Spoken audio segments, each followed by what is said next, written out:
उत्तराखंड के पांचवें धाम श्री हेमकुंड साहिब की यात्रा इस वर्ष 20 मई 2023 से प्रारंभ होने जा रही है। यात्रा से पूर्व गुरुधाम का जायजा लेने भारतीय सेना का दल हेमकुंड साहिब पहुंचा। बता दें कि प्रतिवर्ष श्री हेमकुंड साहिब आस्था पथ से बर्फ हटाने का कार्य भारतीय सेना के जवान ही करते हैं। यहां हेमकुंड साहिब से पहले अटलाकोटी ग्लेशियर क्षेत्र में करीब 10 फुट बर्फ जमी है, तो वहीं गुरुधाम हेमकुंड साहिब में भी करीब 8 से 12 फुट बर्फ जमी है। आप इन दुर्लभ तस्वीरों के माध्यम से हिंदू सिख आस्था केंद्र श्री लोकपाल हेमकुंड साहिब की एक झलक देख सकते हैं। इस तरह की हेमकुंड साहिब गुरुद्वारा सहित पवित्र हेम सरोवर, अमृत कुंड और पौराणिक लोकपाल श्री लक्ष्मण मंदिर बर्फ के आगोश में है। इंडियन आर्मी द्वारा रैकी कर ली गई है। श्री हेमकुंड साहिब तक आर्मी पहुंच चुकी है। जो रास्ते की स्थिति है अभी उसमें घाघरिया से 1 किलोमीटर आगे और 2 किलोमीटर उसके आगे जंगल का एरिया जो पूरी तरह बर्फ से ढका हुआ है। उसके आगे अटलाकोटी से लेकर श्री हेमकुंड साहिब तक, ग्लेशियर से लेकर हेमकुंड साहिब तक जो भी रास्ता है उसमें 5 फुट से लेकर 12 फुट तक बर्फ है और हेमकुंड साहिब के चौगिर्दे में 8 से 12 फीट तक लगभग बर्फ है। लेकिन इंडियन आर्मी की टीम जो रैकी करके आई है तो उन्होंने बताया कि भले बर्फ ज्यादा है इस साल, लेकिन उन्होंने पूरी प्लानिंग कर ली है। सभी जगह से वॉलंटियर जो है वो मंगवाए जा रहे हैं। 20 अप्रैल से इंडियन आर्मी इस सेवा को शुरू कर देगी।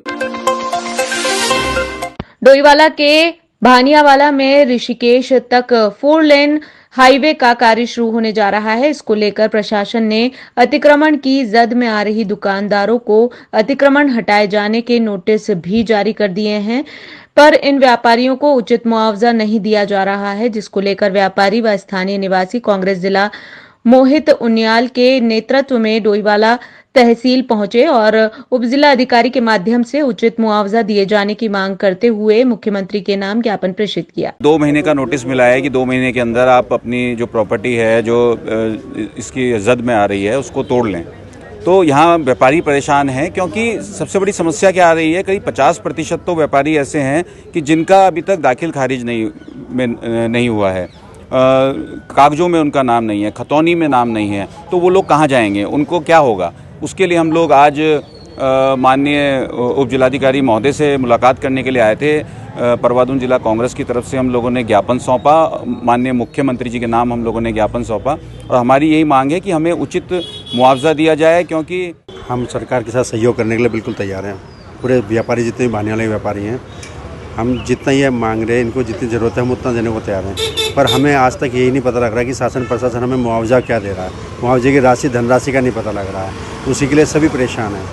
बहुत लोगों का रोज़गार भी चला गया और कुछ का चला जाएगा जिनके पास थोड़ा बहुत है, तो उन्हें कम से कम अपना नया घर बसाने के लिए, अपना दूसरी जगह व्यवसाय करने के लिए कुछ उन्हें पता लग जाता है कि उन्हें कितने रकम उनको यहाँ से मिलने वाली है, कितना उनको सर्कुलेट मिलने वाला है। अभी तक इसके बारे में कुछ नहीं पता लग रहा।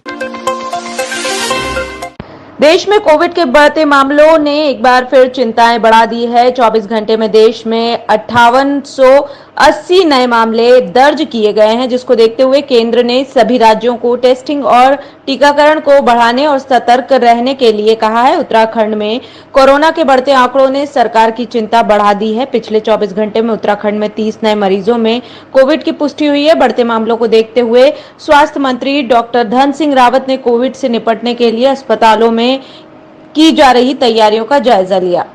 देखिए, हमारे प्रदेश में कोविड की स्थिति बहुत सामान्य है। वो इसलिए है कि हमारे यहाँ पहली डोज सब पे लग गई है, दूसरी डोज भी सब पे लगी है।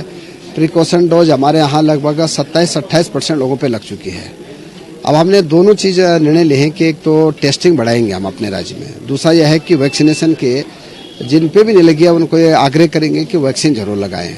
और आज मॉक ड्रिल में पूरे प्रदेश में हमारे स्वास्थ्य विभाग की टीम लगी है, हमारे माननीय जनप्रतिनिधि उसमें देख रहे हैं और कोई कमी पूरे प्रदेश में नहीं रहने वाली है। उत्तराखंड सरकार द्वारा प्रदेश में सख्त नकल अध्यादेश लागू करने के बावजूद भी इस गोरख धंधे में शामिल लोगों के हौसले बुलंद हैं। ऐसे लोग कम समय में मोटी कमाई के चक्कर में हजारों मेहनती युवाओं का भविष्य बर्बाद कर पेपर लीक करने में जुट गए हैं। 2-3 साल से हमको पता चल रहा है कि पेपर जो है 20-20 लाख 30-30 लाख में बिक रहे हैं। तो जो बच्चा तैयारी कर रहा है वहाँ 24 घंटे बैठ रहा है लाइब्रेरी में, इंस्टीट्यूट में पढ़ रहा है, तो उसका पढ़ के मेहनत करके कोई फायदा नहीं है। या तो फिर गवर्नमेंट ये तय कर दे कि वैकेंसी नहीं है, या ये तय कर दे कि ऑफर में क्या कहते हैं कि यहाँ भाई ऑफर आ रखा है 20 लाख दीजिए, सीट पा लीजिए।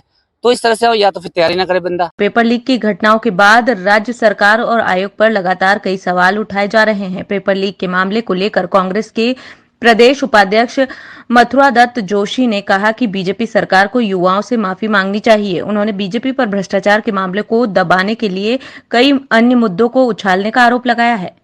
इस प्रदेश में सरकार नाम की कोई चीज नहीं है, और इस सरकार में भारतीय जनता पार्टी ने, मेरा आरोप है, भारतीय जनता पार्टी ने हर हमेशा नौजवानों की पीठ में छुरा भोंकने का काम किया और नौजवानों की भावनाओं से खिलवाड़ करने का काम किया है।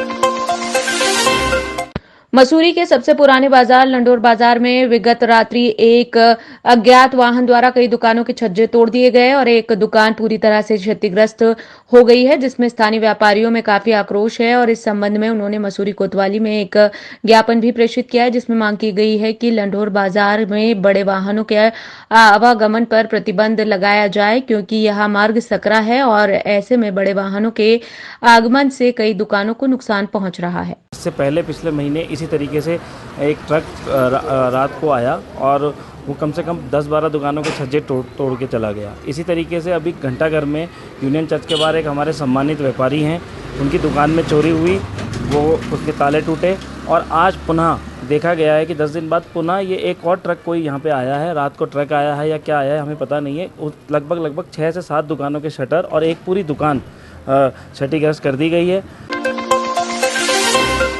जिला अधिकारी सोनिका की अध्यक्षता में ऋषिपर्णा सभागार कलेक्टर में जन सुनवाई कार्यक्रम का आयोजन किया गया। जन सुनवाई में 92 शिकायतें प्राप्त हुई। शिकायतों में भूमि संबंधित विवाद, लैंड फ्रॉड, आपसी विवाद, शिक्षा, स्वास्थ्य, सड़क, पानी, पारिवारिक विवाद, पहाड़ों में ओवरलोडिंग, नेटवर्क समस्या आदि शिकायतें प्राप्त हुई। और मेरा बच्चा दिव्यांग है, उसको जो है आने जाने में दिक्कत थी, इसलिए स्कूटी की मैंने मैम से मांग की थी, मैम ने वो दिलवा दी। बहुत धन्यवाद डीएम मैम साहब का। और माथुर जी ने इसको जो है फाइनेंस किया है, बहुत धन्यवाद माथुर साहब का।